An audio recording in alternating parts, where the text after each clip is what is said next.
Bien, bonjour à toutes et à tous. L'équipe d'Envie de Perpignan est très heureuse de vous accueillir pour ces 4e rencontres. Elles auront pour thème la psychologie des candidats et le caractère délétère des campagnes politiques.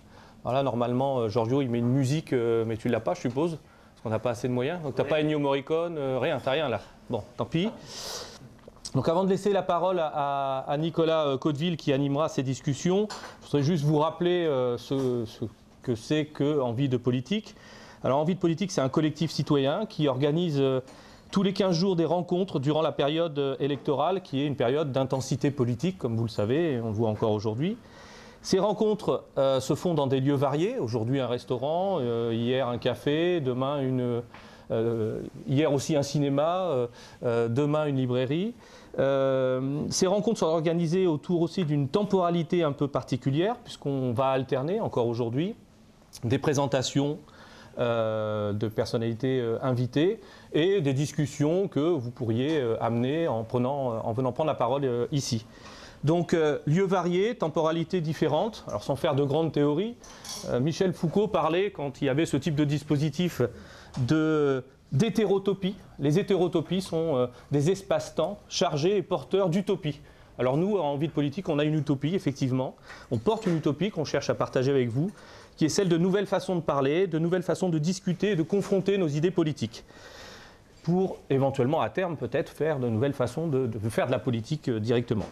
Donc je laisse maintenant la parole au plus dystopique, par contre, d'entre nous, qui est Nicolas Caudeville, pour animer ce débat.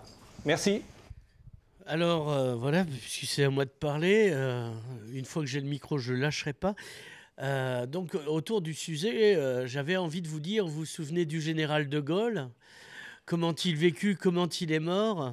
Ça vous a plu ? Vous en voulez encore ? Alors voilà, la campagne sauvage de 2017.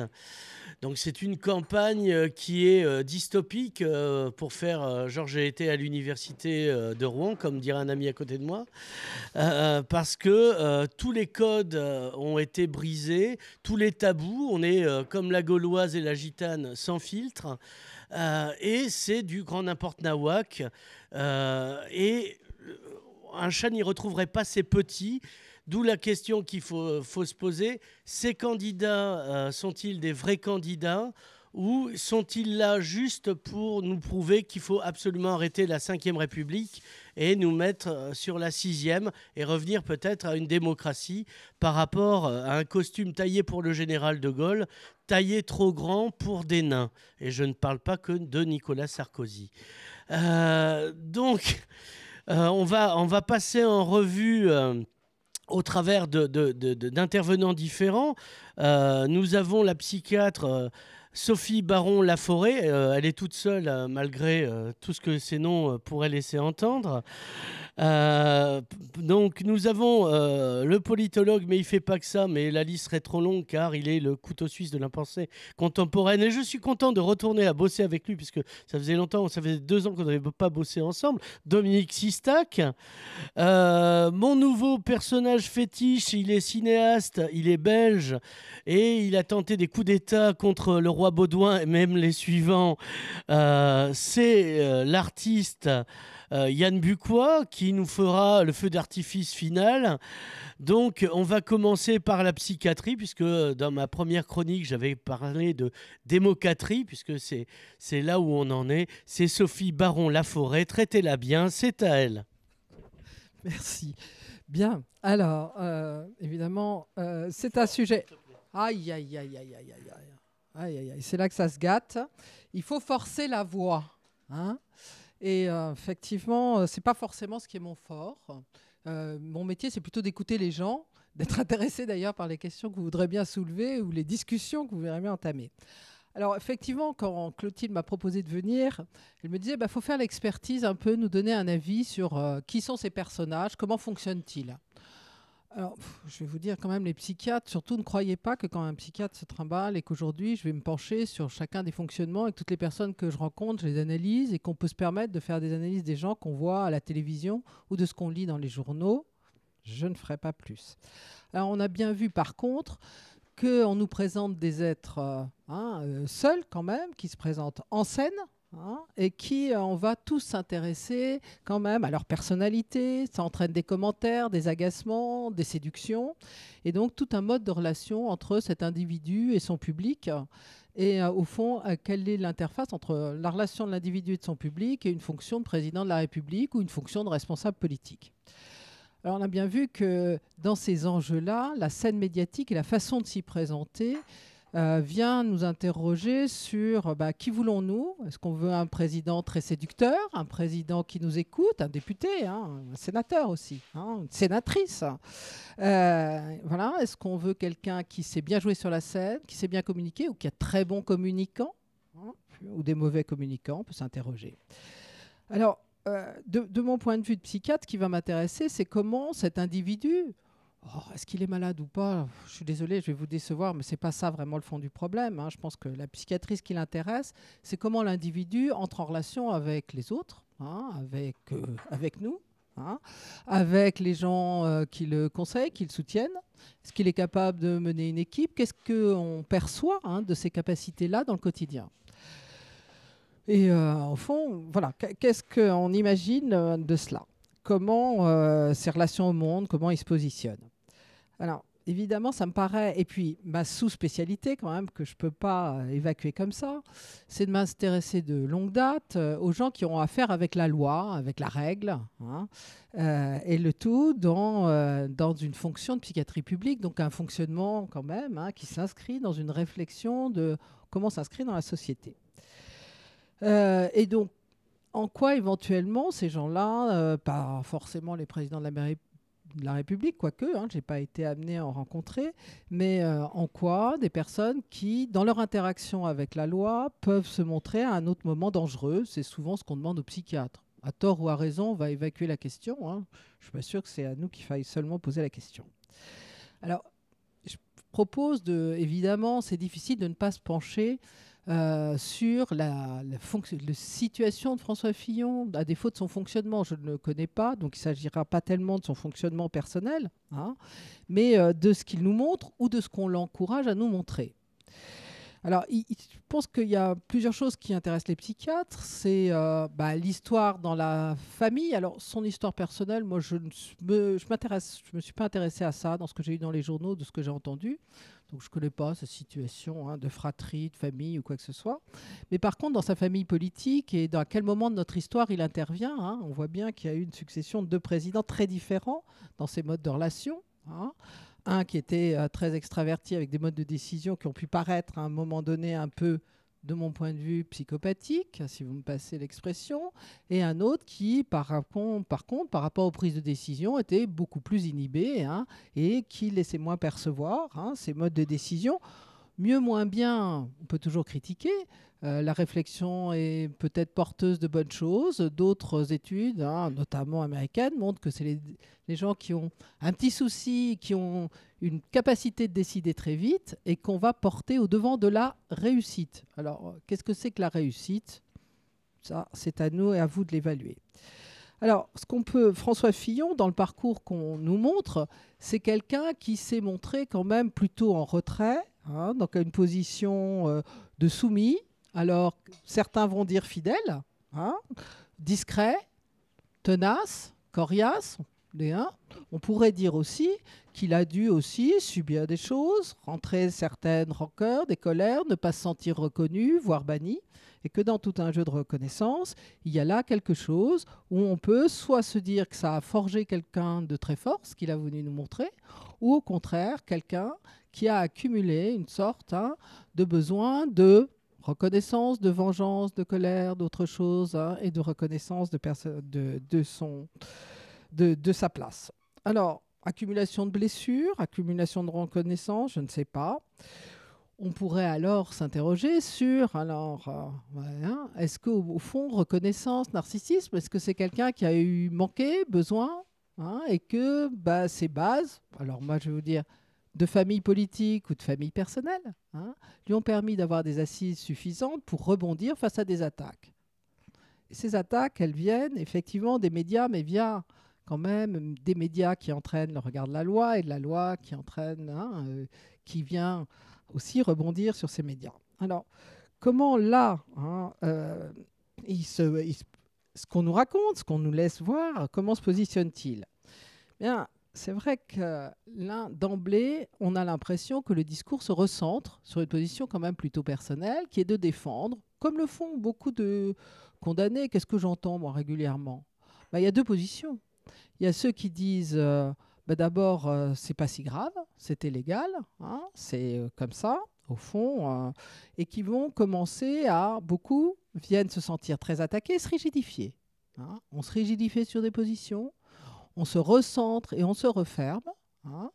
Et ensuite, effectivement, ils ont l'impression que si on leur reproche ça, c'est comme si on leur reprochait toute leur vie. Est-ce qu'on peut... C'est une vraie question d'ailleurs pour beaucoup d'entre nous. On n'aime pas être attaqué. Est-ce que quand on nous reproche une chose, on nous reproche tout? Est-ce qu'on pourrait admettre les uns les autres qu'on nous reproche une chose et que le reste, c'est pas pour ça que c'est disqualifié? Mais là, il y a une forme de rigidification. Et puis ensuite, il y a une façon aussi face à cela, qu'est-ce qu'ils me disent? Moi, les condamnés, ils me disent soit c'était pas si grave, soit c'était pas complètement vrai. Alors on entre dans le déni, des négations. Hein.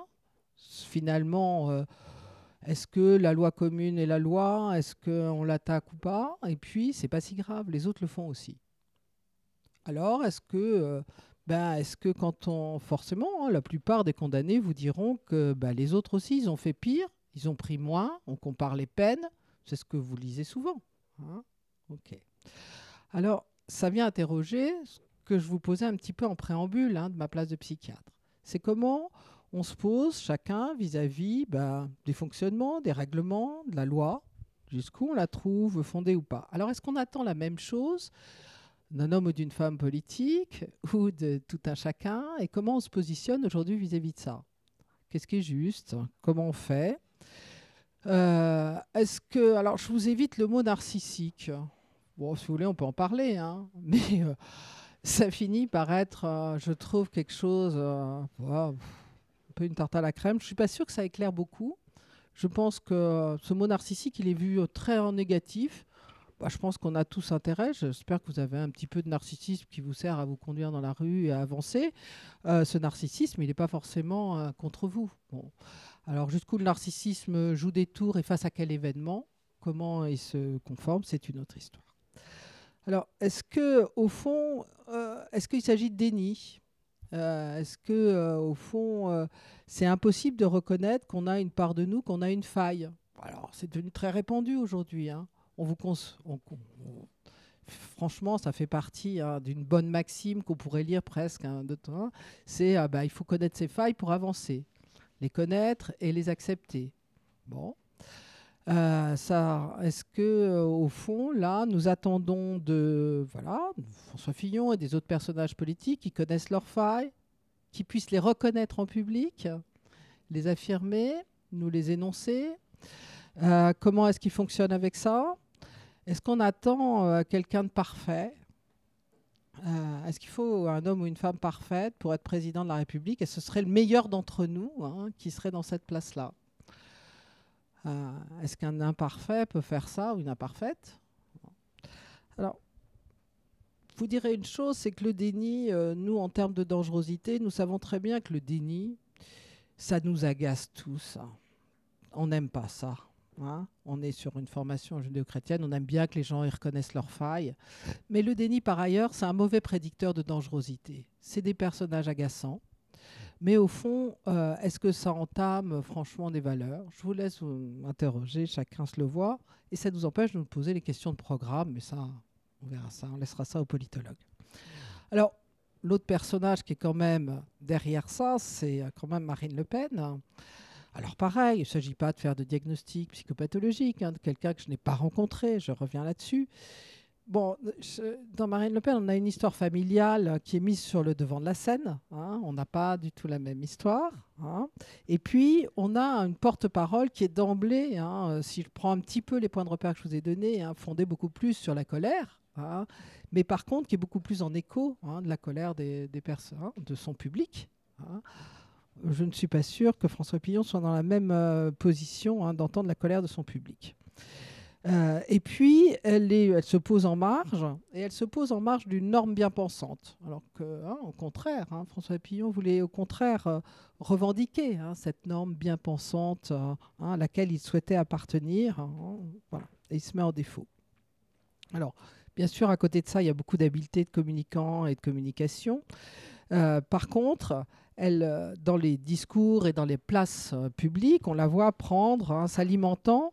Elle s'alimente de ce qu'elle vit comme quelque chose qui lui est imposé, et elle se met dans une position immédiatement où c'est l'autre qui vient alimenter sans cesse sa position et qui créerait sa position, et à la limite qu'elle ne s'approprierait jamais en pseudo, et qui crée un dialogue extrêmement agressif et difficile, quand même, le plus souvent, avec une position vis-à-vis des médias qui est quand même très souvent, dans ce que je vois, moi en tout cas, proche de la dénégation et du mépris, voire de l'annulation. En termes psychiatriques, c'est finalement ce que dit l'autre n'est jamais entendable et jamais fondé sur quelque chose de reconnaissable, et ne fonde jamais un discours qui fonderait une altérité et un discours entre deux personnes qui construiraient un discours commun. Il y a un discours qui se coupe un petit peu de la réalité. Bon, je ne suis pas sûre de pouvoir passer comme ça tous les candidats. Emmanuel Macron, vous aviez l'air attaché à Emmanuel Macron. Il est né en Picardie. Comme oui, c'est ça. Bon, chacun, c'est... Voilà. Alors lui, si je reprends un peu, il est plutôt dans l'auto-engendrement. Il ne veut pas appartenir à une famille politique. Et il se met dans beaucoup de champs de critères sociaux, dans une place extrêmement différente. Et il est engendré, dans ce que j'entends comme ça, par un cursus scolaire brillant, qui est prépondérant, une espèce d'auto-engendrement. Alors, est-ce que pour nous, aujourd'hui, alors, on va pas rebondir, est-ce qu'il faut... Et il vient interroger les histoires comme ça. Alors, on lui prête des orientations sexuelles, des parcours de couple, de fonctionnement, ainsi de suite. Voilà, il est dans une espèce d'écho où on s'interrogerait comme ça sur les structurations et ce qui vient. Alors, est-ce que pour cela, ça nous parle de sa capacité de gérer, de sa capacité d'entendre, d'écouter, de quoi, de qui? Il n'est pas très mal dominant comme les autres. Et alors, est-ce que c'est ce que vous voulez? C'est rassurant? On en a eu, Moi, bon, enfin, voilà, chacun vote, C'est la loi de la jungle, c'est le mal dominant Alors, qui domine.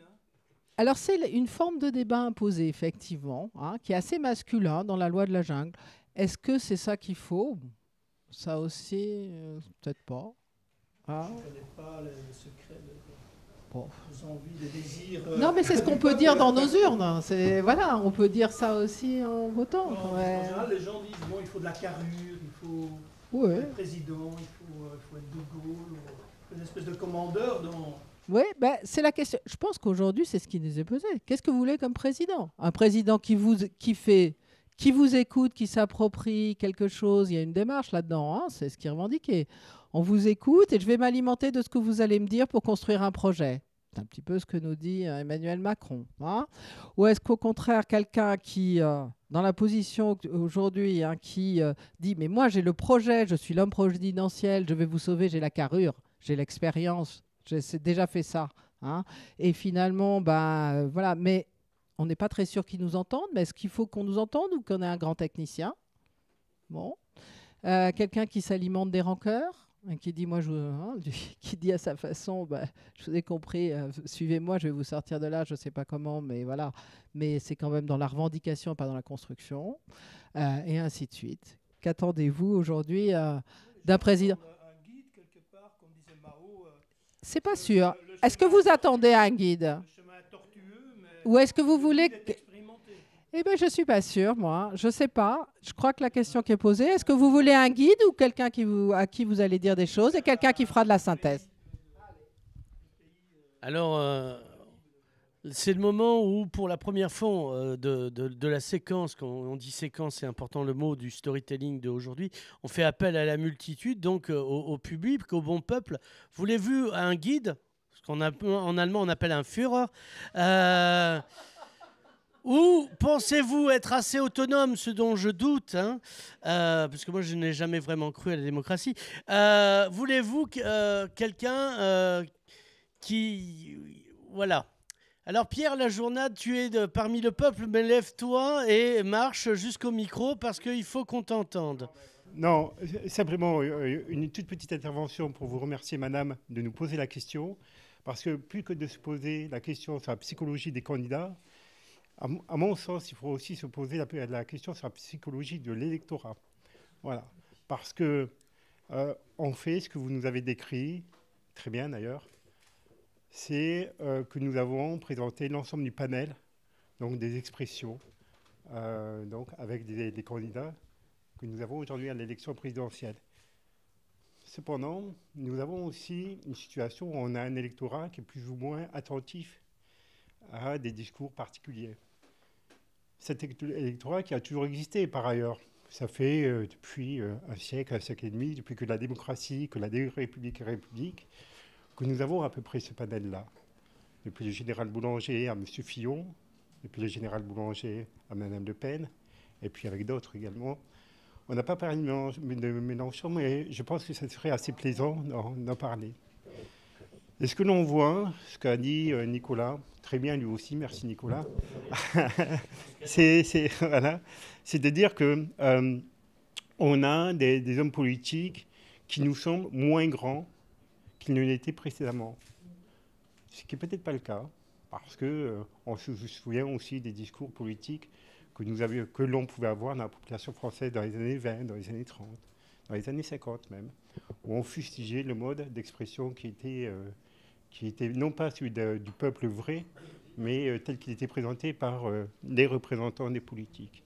Et donc la vraie question est de savoir comment aujourd'hui on peut présenter une expression populaire sans être populiste. Voilà. Et donc, c'est ça qui m'interroge aujourd'hui, d'où ces interrogations, d'où ces peurs, parce que plus que des rancœurs, c'est bien des peurs qui sont exprimées aujourd'hui à travers cette élection présidentielle.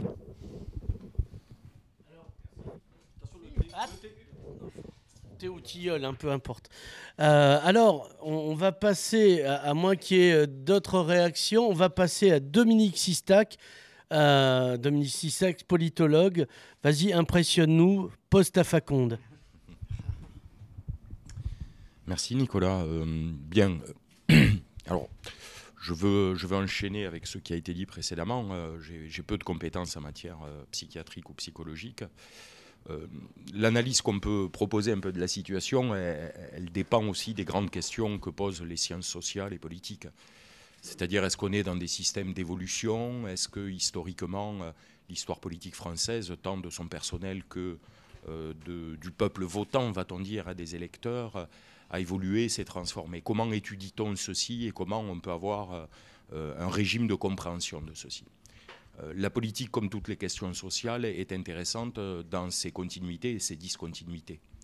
La particularité politique, c'est qu'elle est frappée, et notamment dans notre pays, par la question des révolutions, ce que certains ont appelé la hantise révolutionnaire, mais ce qui est fondamentalement dans la politique française quelque chose d'intégré, pour ne pas dire de conscientisé.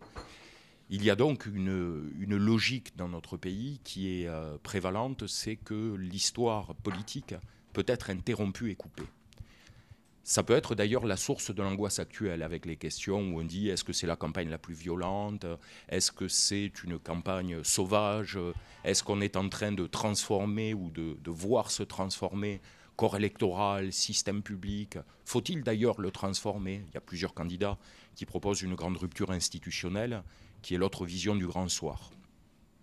Donc il y a quelque chose d'assez perturbé et quelque chose d'assez perturbant dans tout ceci, tout compte fait, puisqu'on voit des systèmes d'enjeux sur lesquels on n'arrive pas définitivement à poser le niveau de l'enjeu. Est-ce qu'on est dans le normal ou est-ce qu'on est dans le pathologique? Est-ce qu'on serait entre les deux, dans des situations d'anormalité, de marginalité? Alors ces questions, elles sont somme toute assez simples à résoudre parce que nous avons simultanément des forts systèmes de continuité et des fortes logiques de continuité qui date d'ailleurs d'avant la Ve République, avec une pérennité du modèle français, une forme aussi d'idéalité, avec un système imaginaire politique extrêmement important en France. Mais on voit que malgré tout, il y a des dysfonctionnements qui ne sont pas visibles, en tout cas, pas certainement pour les lecteurs. C'est-à-dire des changements ont eu lieu, changements institutionnels, changements juridiques dans l'histoire de la Ve République, très très importants. On peut en donner quelques exemples. L'impact du changement avec le quinquennat, l'inversion du calendrier qui s'en est suivie. Tout ceci paraît des procédures un peu anecdotiques et accessoires. Ça a changé, pour le coup, toute la vie politique française. Et on le voit très très bien, à l'issue de ce changement, les présidents de la République soit sont battus, ce qui était inédit, soit se retrouvent à ne plus se présenter, ce qui est tout autant inédit. Et peu de gens commentent actuellement le renoncement de chef de l'État actuel, qui lance et qui augure un ensemble de démissions dans la vie politique sans précédent dans l'histoire de la Ve République. On n'a jamais vu autant de représentants de l'État dire « nous arrêtons notre carrière ». Il y a donc quelque chose d'extrêmement curieux. Au même moment où on pense que tout serait relativement calme et dans la continuité, il y a quand même un changement structurel très très important. Dans la même logique, mais dans un autre point de repère, bien entendu, la qualité du personnel politique, est-ce qu'il évolue, est-ce qu'il change ? Quand même frappé de voir que tous les candidats qui sont en lice sont potentiellement des gens qui sont liés à l'histoire de la Ve République, y compris Marine Le Pen, qui malgré sa jeunesse est la fille de son père, comme vous l'aurez remarqué, et impose quand même une certaine logique de lignage politique et de continuité. Donc ce n'est pas tellement sur ce terrain-là qu'il y a des transformations ou des évolutions. On voit plutôt, bien entendu, dans les nouveaux rapports de force, car la politique, il ne faut pas l'oublier, c'est en démocratie, comme en République d'ailleurs, le principe du rapport de force qui est le plus important. Et on voit que les rapports de force, là, sont renouvelés dans leur nature et surtout dans les formes telles qu'elles occasionnent les résultats politiques des élections. Regardez cette révolution. En France, coutumièrement, sous la République, il y avait deux grands partis qui s'opposaient. On appelait ça le bipartisme d'ailleurs, et c'était d'un grand confort. Marine Le Pen, avec les mots de son père, le qualifiait d'UMPS, littéralement. Grande nouveauté, il y en a trois. Et il y en a trois qui se trouvent dans une situation paradoxale. Le parti minoritaire qui ne peut pas gagner est toujours le leader dès qu'il y a une élection à deux tours. Autrement dit, une inversion radicale de la politique. Le parti le plus mineur, qui ne peut pas gagner des élections nationales statistiquement, actuellement, 60% des Français sont contre le vote ou l'idée de vote pour le Front National, c'est un parti leader et qui se présente souvent d'ailleurs comme tel en se déclarant être le premier parti de France. Tripartisme bancal. Alors ça aussi, c'est une révolution. Et cette révolution, elle a bien lieu dans des instances qui, je vous le rappelle, nécessitent le bipartisme.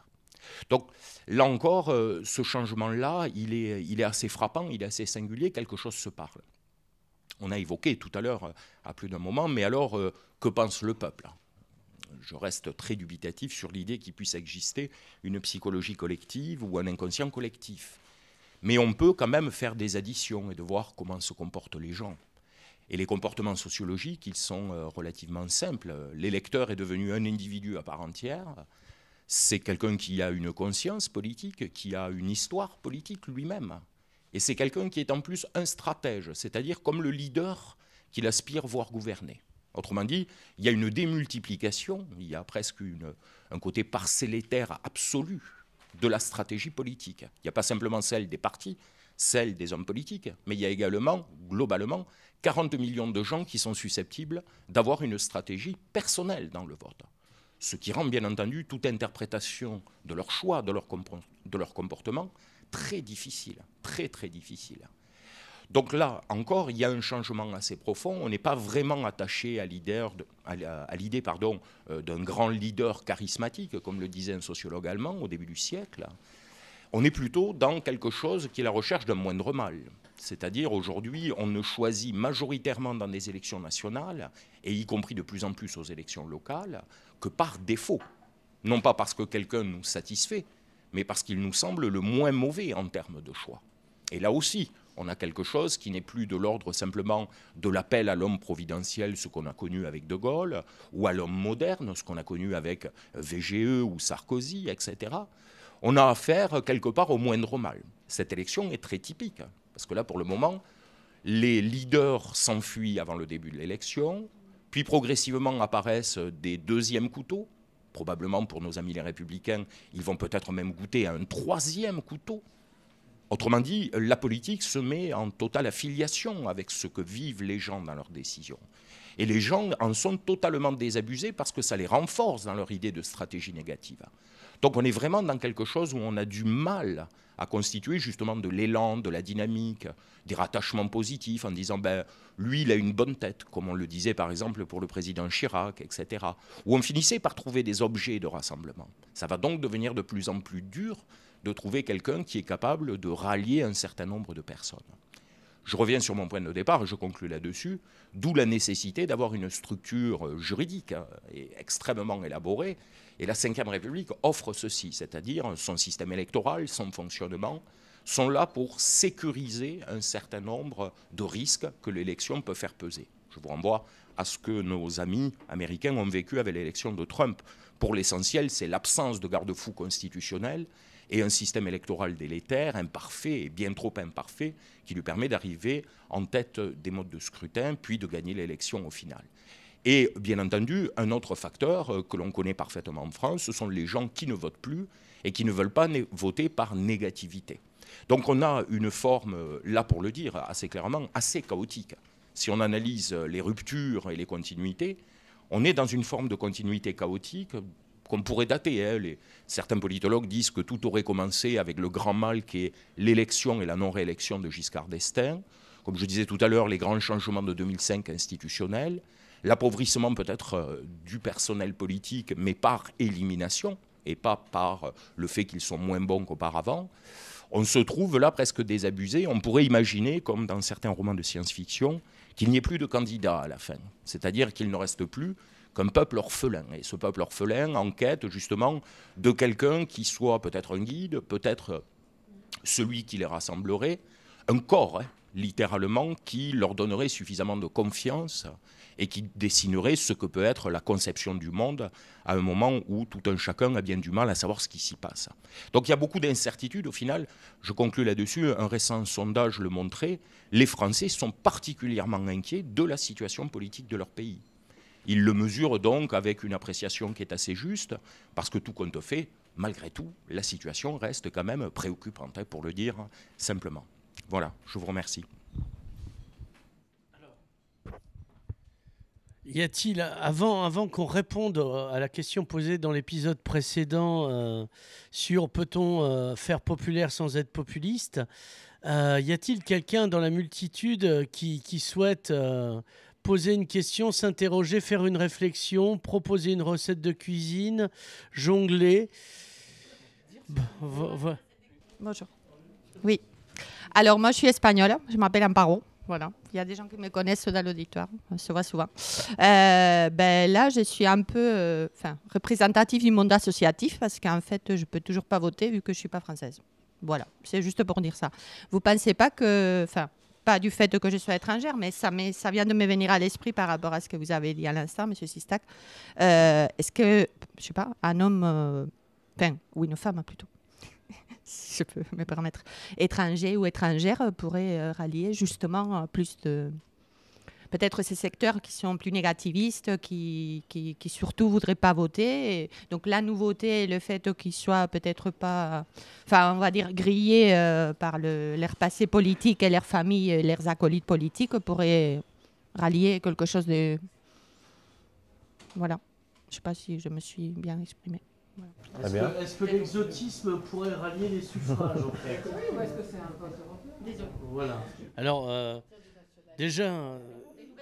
Voilà, alors déjà, tu peux voter pour les européennes et les municipales. On va régler ce problème du point. Et deuxio, le vote étranger a été une espèce de vieille blague qu'on a fait courir de Mitterrand. Est-ce qu'avant Mitterrand, d'ailleurs, on l'a fait courir la blague ou c'est depuis Mitterrand? Mais que, évidemment, jamais vous n'aurez le vote, à moins que vous preniez le pouvoir, puisque le but du jeu, c'est faire croire et pas donner vraiment, comme tout en politique. Donc, voilà, c'est ce qu'appelait Barbé d'Aurevilly, la torture par l'espoir. Donc, l'espoir de nouvelles têtes, non, à moins qu'on ait à les couper juste après. Voilà, parce qu'on a une vieille tradition en France, évidemment. Donc, pour revenir à Alors, la question a été posée par la multitude dans le premier épisode. Est-ce qu'on peut faire, question du bac, prenez une feuille et un stylet, vous avez 4 heures. Peut-on faire populiste en restant populaire, à moins que ce soit l'inverse?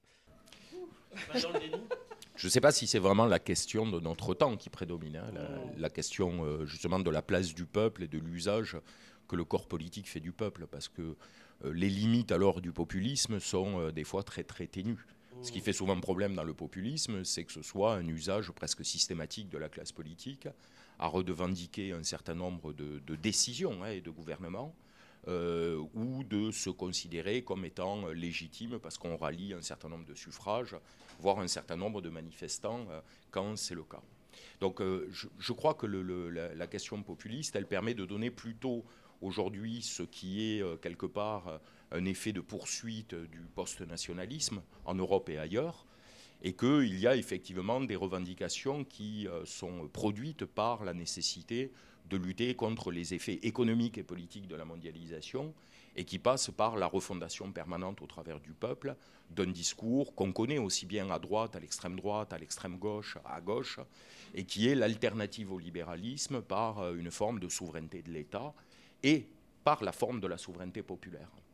Et donc alors ça c'est un débat qui a 2 siècles sur la constitution des États-nations et fédérations, et qui est aussi le registre un peu standard de la vie politique sur les ressources légitimes qui font qu'un gouvernement a le droit de faire ou a le droit d'agir.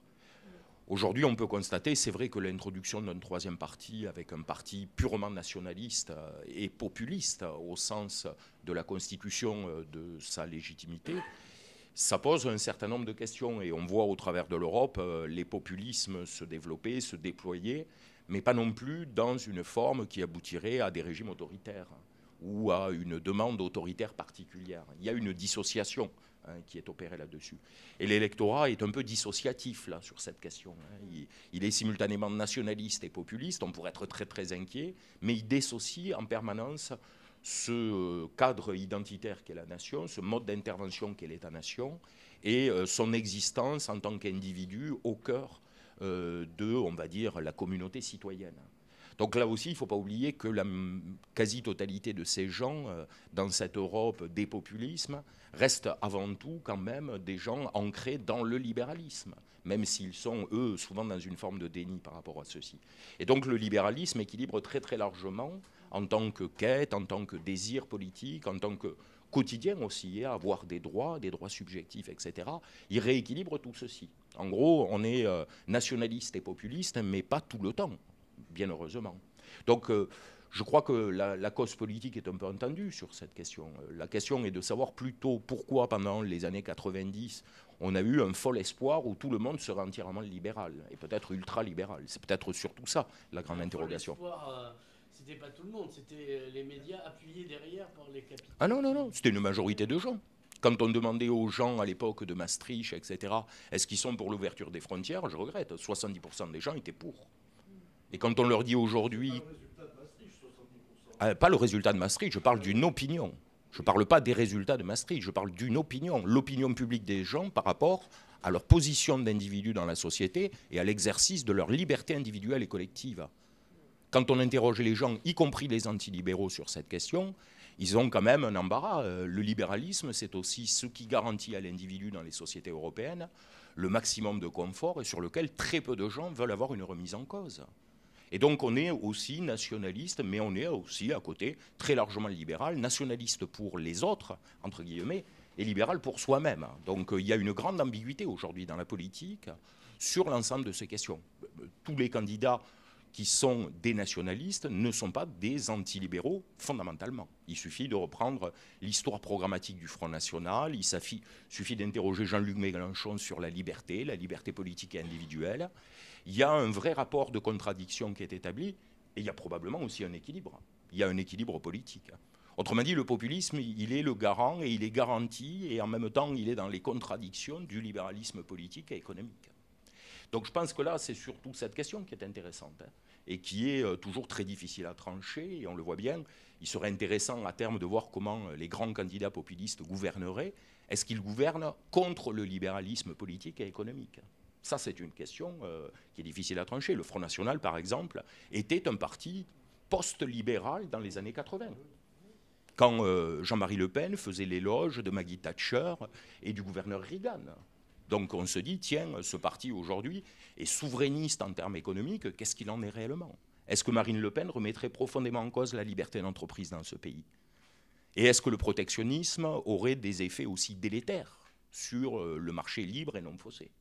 Donc toutes ces questions aussi, on voit bien qu'elles sont à peu près tranchées. On sait très très bien que les candidats ultralibéraux restent des candidats souverainistes pour partie, et que tous les candidats souverainistes ne remettront pas en cause les libertés fondamentales. Et que nous avons une économie politique qui, cas un cas an, avec des nuances, se tient toujours par ces tensions. Je crois que c'est un peu l'essentiel aujourd'hui de ce qu'on peut voir. C'est bien de nous rassurer sur le vote Le Pen. Donc même si Marine Le Pen est présidente, tu nous dis que finalement ça ne bougera pas tant que ça et c'est assez rassurant. Voilà, parce qu'on a tous cette schizophrénie, mi-homme et mi-machine, mi-mythe, mi-pullover. Enfin bon, voilà, je vois que c'est rassurant. Alors, non, parce que là, on avait des inquiétudes. Voilà. Est-ce qu'il y a d'autres questions parmi la multitude qui s'élève et qui parlent sans s'émouvoir? Et là, je vois tant de bras, une forêt de bras levés qui aura coupé à la tronçonneuse que ça... Là, je pense en parlant, hein, parce que voilà, la réflexion que je me faisais en les écoutant, c'était qu'on était en train d'avoir une réforme d'un logiciel, le logiciel politique, ce que Dominique Siska connaît, je pense, avec la doxa. Et en clair, ce qui est frappant, ce qu'il expliquait sur le Front National, c'est-à-dire que tout le monde change de doxa. La doxa, c'est quoi? Ce sont les opinions généralement admises. Regardez comment et les partis et les gens évoluent sur leur opinion. Le Front National souverainiste était anti-républicain du temps de Jean-Marie Le Pen. Plutôt pour le petit entrepreneuriat du temps de Jean-Marie Le Pen, aujourd'hui défendant, enfin, sauf si on fait l'incise de Marine Le Pen, défendant la fonction publique. Donc on voit que les partis changent de référentiel et on voit que les électeurs changent eux aussi de référentiel. Donc la crise, elle est là. C'est-à-dire, et c'est là où je dis que... Alors, regardez, on a parlé de Chirac. Là, j'ouvre un autre stade. Le référentiel qu'on avait, c'était effectivement l'homme est sympathique. Mais on le connaissait. Il avait été ministre de l'Intérieur, de l'Agriculture, Premier ministre, etc. Puis on a choisi un gars, Hollande, qu'on ne connaissait pas. Parce qu'avait-il été premier secrétaire du Parti Socialiste, on ne savait pas, en tant qu'homme politique agissant, ce qu'il valait. Et la réflexion que m'amène tout ça, c'est de me dire, mais est-ce que finalement, on n'est pas dans une logique où les Français rejettent finalement les hommes politiques qui ont fait, parce que qu'ils ont fait ou bien fait, ils ont fait, et on n'est pas dans une logique où on cherche une espèce de virginité, d'où ce mouvement qui est un peu incompréhensible auprès d'élus qui n'ont jamais vraiment gouverné, enfin auprès de candidats qui n'ont jamais gouverné. Donc ma question du départ, c'est est-ce c'est plutôt à Dominique Siska qu'elle se pose, est-ce qu'on a un référentiel, est-ce qu'il est fini de la doxa, c'est-à-dire de ce fond commun qui faisait qu'on pouvait tous électeurs se retrouver dans quelque chose. Oui, on est tous pour la République, ou est-ce qu'en fait on va vers un éclatement qui fait qu'on va se retrouver avec personne qui fera plus de 25% au premier tour, et au final quelqu'un qui sera élu par défaut, totalement par défaut. Voilà. C'était plus des questions et des remarques que de toute façon, les Français, comme disait De Gaulle, sont des veaux, quoi. Donc, Ça, c'est le Belge qui parle. Voilà. Bon, ils ont de l'avenir, alors. Oui, sur la question, oui, de la défaillance du corps politique, oui, on se souvient tous quand même que François Hollande n'est pas le candidat de départ. Il est le candidat de la défaillance de DSK. Et qu'on était déjà rentré bien avant l'élection précédente, on était déjà rentré dans ce type de crise où on a le personnel politique qui se retrouve soit pourchassé en justice, soit dans des difficultés de relations ou de conflits, hein, à proprement parler, avec les règles sociales et juridiques. Donc il y a quand même de ceci. Sur la doxa après, il y a quand même une doxa dominante. Elle est contradictoire et c'est peut-être ce qu'il y a de plus intéressant dans une démocratie, d'arriver à concilier les contraires. Mais le principe de la puissance nationale, donc de la puissance communautaire, est vraiment une grande constante, en gros depuis 1789. Et de la même manière, le principe du libéralisme individuel, et qu'il soit politique ou économique, est aussi une des grandes tendances. Et on pourrait dire, par exemple, que c'est le Code civil en 1804 qui en est le large introducteur. Donc il y a une grande constance, et en ce sens, il n'y a pas véritablement de renouvellement des doxas. Il y a un renouvellement dans, on va dire, le management, la gestion des contraires entre nationalisme, État et nation, et libéralisme et individu. Donc là aussi, on est dans quelque chose qui, somme toute, est classique. Ce qui montre bien que la crise, ce n'est pas tant une crise des institutions au départ, ce n'est pas une crise non plus fondamentalement idéologique, puisque les doxas sont respectés. C'est véritablement presque une problématique générale de l'organisation électorale, et donc des enjeux qu'il y a à trouver dans la rencontre entre l'individu et le peuple, entre le candidat et les électeurs, de trouver quelque chose qui se passe, une rencontre. Récemment d'ailleurs, un politologue anglais disait qu'en France, la désunion entre le peuple des électeurs et les candidats qui s'auto-éliminaient potentiellement, c'était une sorte de marqueur social aussi des difficultés relationnelles qui étaient en cours dans les sociétés développées. C'est-à-dire on a beaucoup de mal à communiquer d'individu à individu. Ça devient très complexe quand l'individu veut dialoguer avec la communauté, la multitude, comme dit Nicolas, et qu'il y a ce rapport-là qui n'est peut-être plus totalement intégré. C'est peut-être là où il y a des difficultés, et justement de compréhension et de dialogue sur des doxas qui sont assez, on va dire, maîtrisés, contenus globalement. Bon, mais j'ai envie de faire le rôle du méchant parce que je ne suis pas du tout d'accord avec ce qui est dit. Je vais commencer par un petit exemple, comme quoi Jacques Chirac serait un garçon sympathique. Pas du tout. On l'a appelé super menteur pendant des années. J'ai fait des campagnes électorales à Paris et je peux vous dire qu'il était détesté, et pas seulement par les militants de gauche. Alors après, quand les gens arrêtent, eh bien en France, on les trouve sympathiques. Ensuite, faire croire que l'État-nation, ça serait une vieille idée, tout en disant dans le même discours que le libéralisme lui préexiste. La vieille idée, c'est le libéralisme. Ça n'est pas l'État-nation. Ne pas croire à la valeur des frontières, c'est accepter que des cultures disparaissent au profit de la nation dominante, qui sera ou les États-Unis ou la Chine, et c'est bien ça l'enjeu. Donc les États-nations, c'est extrêmement important. La pseudo-dictature de l'opinion, mais c'est extraordinaire. C'est-à-dire qu'on arrive à nous faire croire que Dominique Strauss-Kahn aurait été candidat. Mais vous avez tout oublié, il a été candidat. Et il est arrivé très loin derrière Ségolène Royal. Le problème, c'est que ce qui n'était pas prévu, c'est que Ségolène Royal soit candidate, puisque c'est François Hollande qui devait y aller. Et pour des raisons de couple, c'est Ségolène Royal qui y est allée. Mais Dominique Strauss-Kahn a été candidat, et il a été, avec 21%, très loin de Ségolène Royal. Il a juste été devant Laurent Fabius. Donc, on participe comme ça à des mensonges permanents. Et j'en veux pour preuve le résultat de Maastricht, qui est quand même 51-49. Mais ensuite, au moment de la Constitution européenne, Le Monde titre, au mois de novembre, 70%, c'est un chiffre qui n'est pas neutre, des Français sont pour la Constitution européenne. Effectivement, et quand on vote, c'est-à-dire une fois qu'il y a eu un débat démocratique, une fois que les opinions se sont exprimées, eh bien la Constitution européenne, elle fait 45%.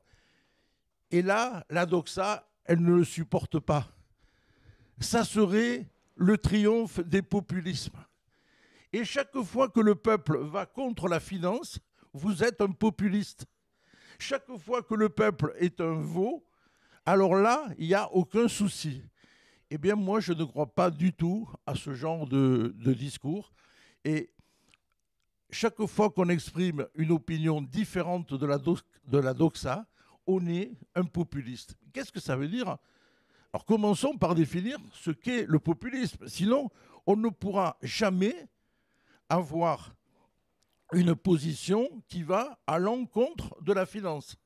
Et j'en veux pour preuve mes ennemis préférés, la Commission européenne du président Juncker, qui a organisé le premier paradis fiscal au monde et qui veut s'attaquer aux paradis fiscaux autres que le Luxembourg. Il a bien raison. Eh bien, dernièrement, ils viennent de nous avouer ce que nous savions depuis très longtemps, c'est que les 3% de déficit budgétaire, c'est stupide, c'est idiot, ça n'a jamais servi à rien. Et ils disent eux-mêmes, il y a un mois, nous abandonnons le dogme des 3%. Et quelle est la raison, monsieur Juncker, pour laquelle vous abandonnez le dogme des 3%? Eh bien, nous abandonnons le dogme des 3%, car le dogme des 3% fait monter les populismes en Europe. C'est donc bien le président Juncker qui, en mettant les 3%, a fait monter les populismes. Pourquoi? Qu'est-ce que c'est que les 3%? C'est l'impossibilité pour un gouvernement qui respecte cette règle de mener une politique sociale. Et M. Hollande a beau conseiller à M. Tsipras d'accepter ce que demande la Commission européenne, la seule ligne possible pour la Grèce était la ligne de Varoufakis. Car bientôt, les Grecs ne posséderont plus rien.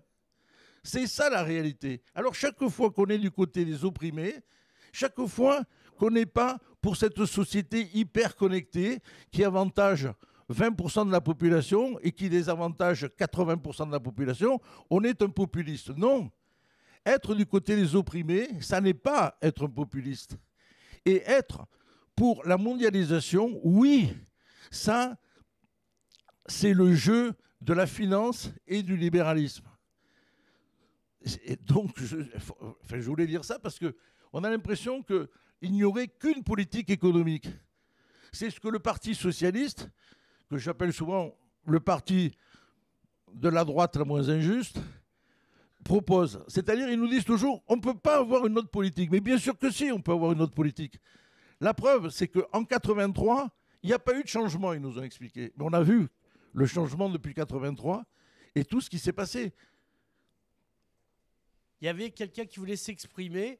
Monsieur, au fond, avancez et parlez sans vous émouvoir. Ah oui, on a le droit de parler, mais c'est une sorte de tribunal. Vous allez le payer au prix fort. Oui, moi, je voulais rebondir là sur un certain nombre d'idées qui ont été posées, qui constatent ce qu'on pourrait appeler une crise de la politique. Et d'ailleurs, l'association qui nous invite, Envie de politique, je pense, vise à répondre peut-être à cette crise de la politique, puisqu'on pose l'envie de politique comme s'il n'y avait plus envie de politique. C'est donc là, il y a un symptôme qui est pointé, qui est très intéressant à analyser, je pense. Mais moi, ce que je pense, c'est qu'il y a crise de politique, mais crise de la politique, mais je pense que cette crise de la politique, elle repose sur une crise plus profonde, qui est une crise sociale. Et si on constate que de plus en plus les gens votent par défaut, comme ça a été dit par Dominique Sistac tout à l'heure, ce qui est évident, effectivement. On disait à propos de Chirac, hein, c'est quand même le président qui a fait le plus grand nombre de voix, le record de score. Voilà. Donc, mais c'est évidemment par défaut. La question, c'est est-ce que c'est pas parce que justement les politiques qui sont mises en œuvre ne répondent pas à l'attente des citoyens? Il y a une question, parce que quand même, je parle de crise sociale, mais on voit quand même que la pauvreté augmente, le chômage augmente, et ce qu'attendent les citoyens, les gens, c'est que les politiques règlent ces questions qui sont les questions de leur vie quotidienne. Or, on s'aperçoit que... Oui, alors, oui. Oui, vous avez raison. D'ailleurs, je voulais le faire. Voilà, bon, moi, mon nom, c'est Jean-Malick Lemaire. Bon, vous ne me connaissez pas, mais je suis militant du Parti communiste français. Ah, il y en a encore. C'est ce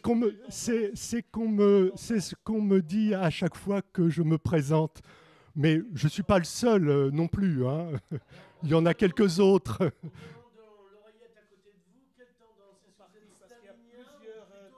Non, au Parti communiste, il n'y a pas de tendance. Non, non, c'est pas stalinien. Il y a débat.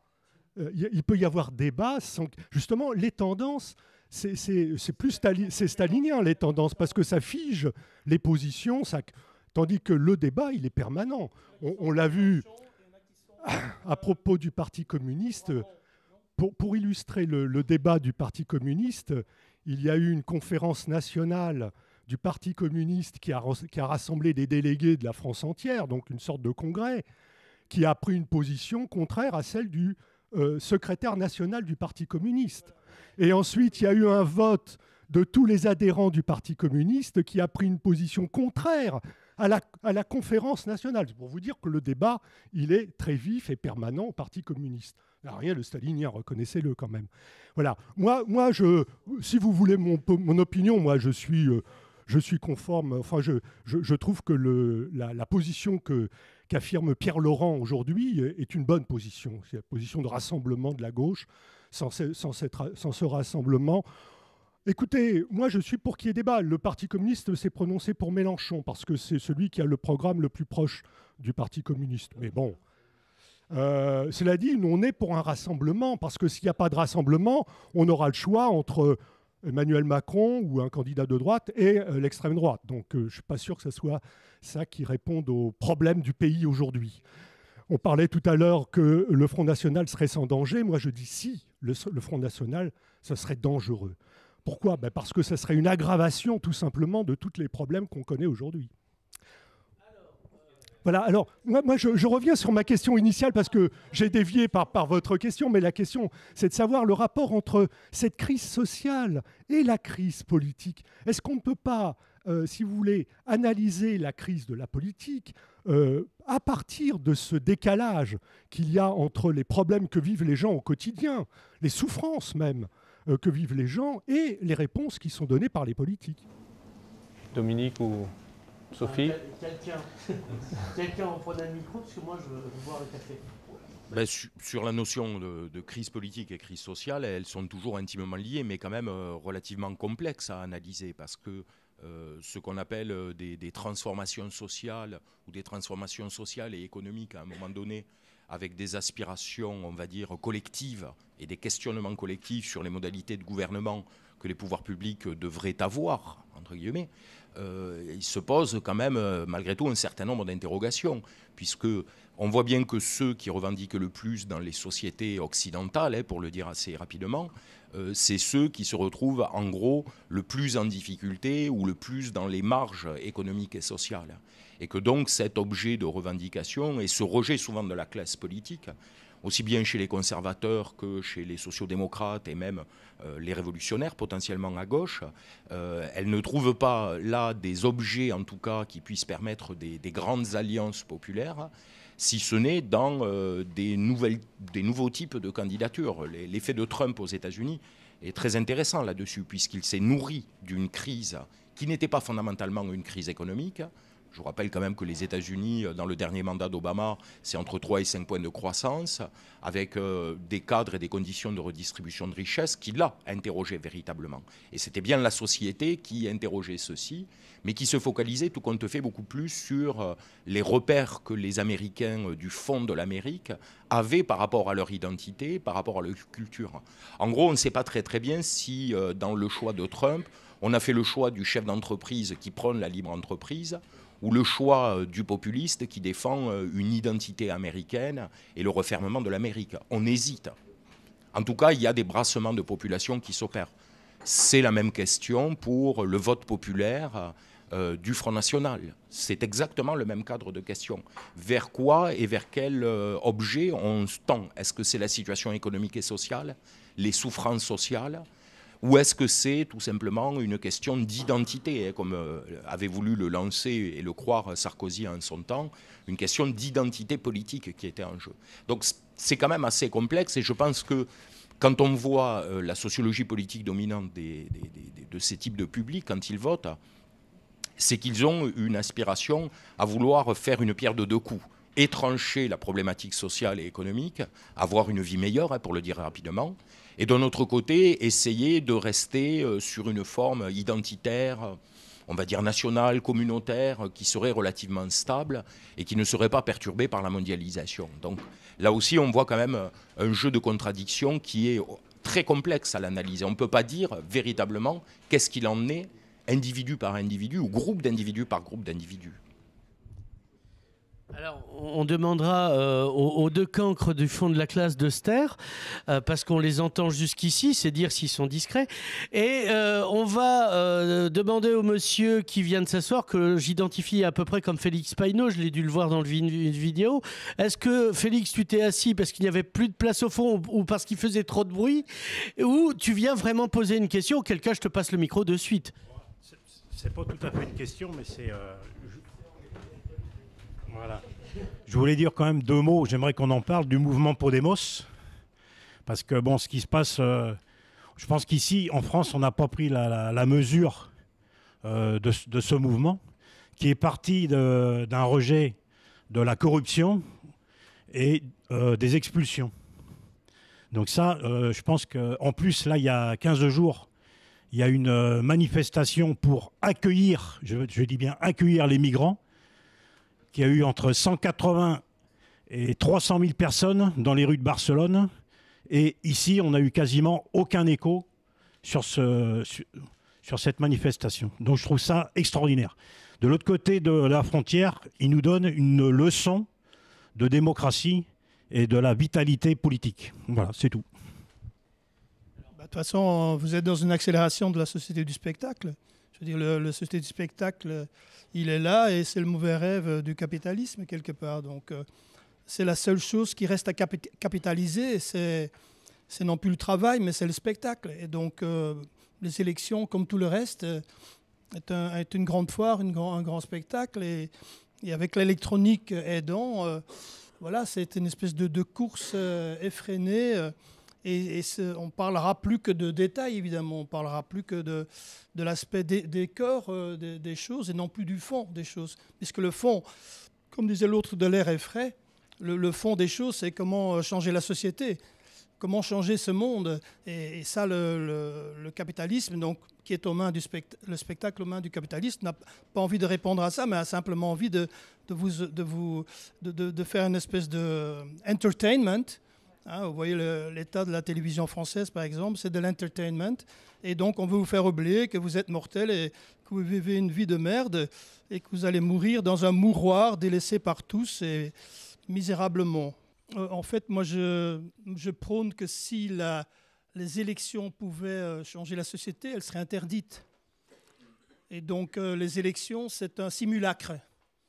C'est un simulacre, donc finalement...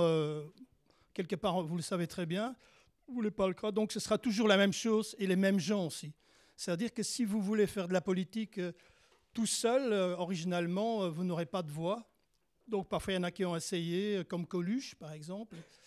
Mais finalement, oui, mais c'est tellement, je veux dire, c'est tellement fermé qu'on n'a pas envie d'entrer dans... Donc, pour être un bon... on comprend très vite que pour être un bon politicien, il faut avoir... les chines souples et le sphincter accueillant. Et donc, je veux dire que ce sont des sectes, évidemment. C'est-à-dire que ce sont comme le Parti communiste ou le Front National, ce sont des sectes donc, avec des pensées uniques. Et donc, vous avez bien sûr envie d'y entrer, vous y essayez d'y apporter une espèce d'originalité, d'imagination. Tiens, comment on peut changer les choses, comment on peut changer le rapport du travail. Est-ce qu'il faut travailler? Est-ce que ce n'est pas mieux d'être fainéant et de faire travailler les robots et de prendre les sous des robots? Mais dès que vous dites ça, vous êtes éliminé, vous ne serez jamais au comité central, donc vous ne serez jamais sur une liste éligible. Et donc, moi, ce que je prône, évidemment, c'est donc avec une référence à Athènes, aux Grecs, de faire une loterie. C'est-à-dire qu'il y aurait une loterie nationale. Et bon, on prendrait des gens, des Français à partir de 18 ans, qui n'ont pas été en prison, enfin qui n'ont pas eu des problèmes. Donc Alain Juppé, ce ne serait pas possible. Marine Le Pen non plus. Donc voilà. Et donc on ferait une loterie, donc ce serait le numéro national, votre numéro de sécu. Et donc on ferait tourner la boucle. Et en fait, à ce moment-là, pour répondre à ta question, statistiquement, moi je fais de la statistique, vous aurez 2% de philosophes, vous avez 2% d'ouvriers, vous avez 2% de caissières de City Carrefour qui connaissent le prix des petits pains, combien c'est. Et vous aurez donc des économistes, vous avez des artistes, et toi vous aurez des avocats, mais pas 90% d'avocats, mais 2% d'avocats. Donc vous aurez cette... et à ce moment-là, vous aurez une vraie représentation du peuple. Là, vous n'avez pas de vrai... Tu l'as dit, vous allez voter pour des Macron, pour une caste qui est copée. Mais à Athènes, c'était pas ça du tout, parce que vous avez la récurrence des familles. Oui, c'était le Sénat, oui, enfin, c'est l'idée. Non, au 5e siècle avant Jésus-Christ, c'est-à-dire au fondement de la démocratie athénienne, oui, 5e siècle, voilà. Vous avez des familles qui sont toujours les mêmes, qui réapparaissent, et il n'y a pas de reproduction dans les pays. Oui, mais... Il faut arrêter de mystifier. Ce qui est important, ce qui me semble, on revient sur le débat, c'est quand même... Je vous interromps, ce qui est important, c'est qu'on puisse vous avoir... Oui, mais je n'avais pas fini ma démonstration de la loterie. Bon, oui, mais... Sauf que c'est toi, n'aie pas peur, je ne vais pas te taper. Je ne frappe pas sur les ambulances, mais ça dépend qui est dedans quand même. Ce qui est mal fondé quand même, ce qui me semble important aussi, oui, mais c'est... Non, mais on est complètement d'accord. Ce qui me semble important aussi, c'est à un moment donné de fonder un discours, non pas sur un mythe, parce qu'on est vraiment sur des mythes. Voilà. Et ça renvoie justement, et ça renvoie au discours. Quand on disait au début, à un moment donné, qu'on avait des hommes qui étaient petits en termes politiques par rapport aux grandeurs passées, mythe. Je qualifie ceci de mythe. Quand on parle d'Athènes de manière récurrente, en disant que c'était vraiment l'expression même de la politique, je parle de mythe. Quand on dit qu'aujourd'hui, il y a plus de pauvres, et beaucoup plus de pauvres qu'il n'y en avait hier, je parle encore de mythe. Non. Tous les chiffres montrent que ce n'est pas vrai et ce n'est pas le cas. Et quand on parle de nos politiques corrompues, mais vraiment tellement corrompues que ce n'est insupportable, je dis simplement qu'en un siècle et demi, c'est plutôt court sur une échelle historique. Ils ont réussi à faire, même si on a les politiques les plus corrompues du monde, ils ont réussi à faire des choses qui ne sont pas si mal que ça. J'ai été bénéficiaire de la CMU et du RMI à une époque. Alors c'est vrai que ça ne sert à rien, sauf que ça m'a permis de... Voilà. C'est vrai qu'à un moment donné, la CMU, ça permet aux plus pauvres d'avoir des soins gratuits. Alors c'est un militant socialiste, on comprendra mieux après. Non, je fus... Et voilà, tu ne connais pas mon histoire. Je fus militant socialiste, je le fus, mais ça n'a rien à voir avec la chose. C'est-à-dire que moi, je dis, méfions-nous des mythes et des caricatures. Voilà. Méfions-nous des caricatures sociales. Alors, on termine ton truc et on achèvera car il est midi et après la messe, il y a le moment de manger.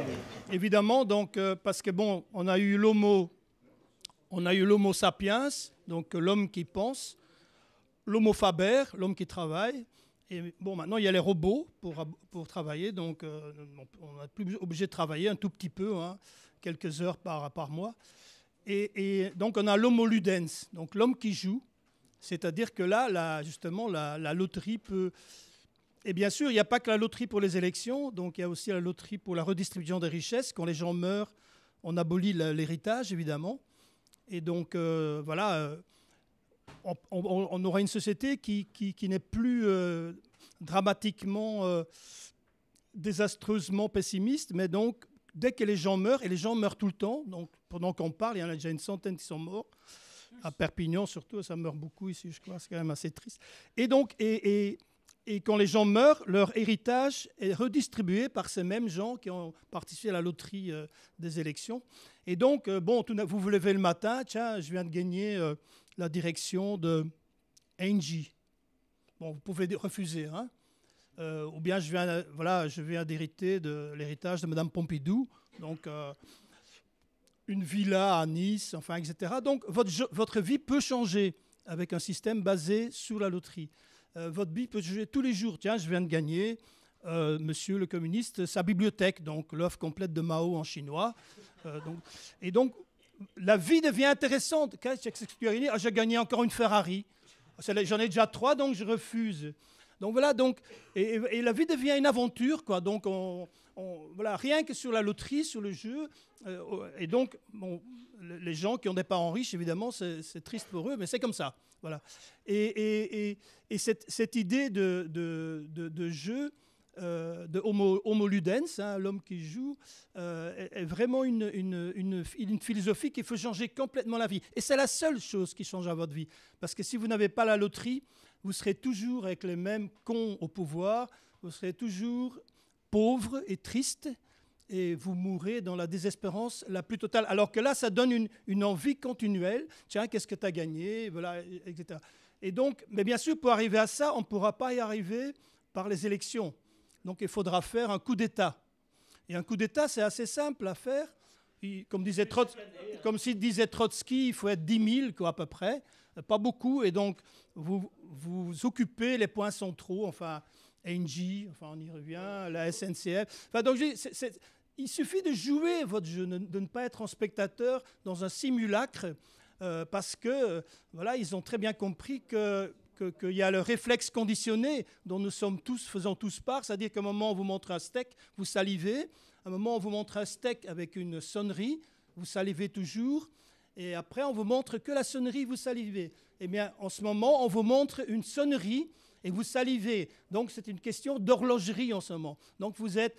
parce que c'est ce qu'on a... L'homme est sous cette empreinte de réflexe conditionné, donc vous n'en sortirez jamais. Donc, il faut vraiment faire un coup d'État. Et on peut faire une démonstration ici de coup d'État? Non. Est-ce que les gens ont reçu un numéro? Non.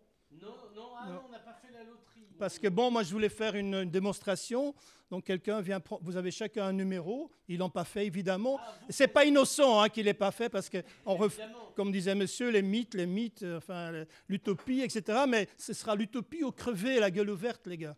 Et donc, vous prenez un numéro et quelqu'un est choisi président de la République. Et si c'est comme ça, je vais jouer mon dictateur et je vais en désigner un. Il y en a un qui parle bien, là. Qu'est-ce qui parle bien? Joan Place parle très bien. Voilà. Une? Non, Joan Place n'est pas une fille. Les femmes à la cuisine, les hommes au café. Oui, voilà, absolument. Ben, quand on tire au sort. Non, mais déjà... Bon, il n'y a pas eu de tir au sort, mais donc, c'est qui... Non, on va prendre Joan Plans. Joan Plans vient d'être élu président de la République. Et par loterie, parce que moi, bien sûr, j'aurais bien aimé être dictateur, évidemment, parce que ça m'aurait bien plu, mais je sais que je suis capable du pire, évidemment, parce qu'on a vu, après chaque révolution, c'est pire qu'avant. Donc là aussi, il y a le problème de la révolution est aussi un gros point. Alors, merci. Alors, quel est ton programme? Alors, merci pour l'élection, d'abord. Alors, d'abord, je veux changer le système d'élection, hein, abolir la loterie, parce qu'il me semble que ce n'est pas un très bon système d'élection.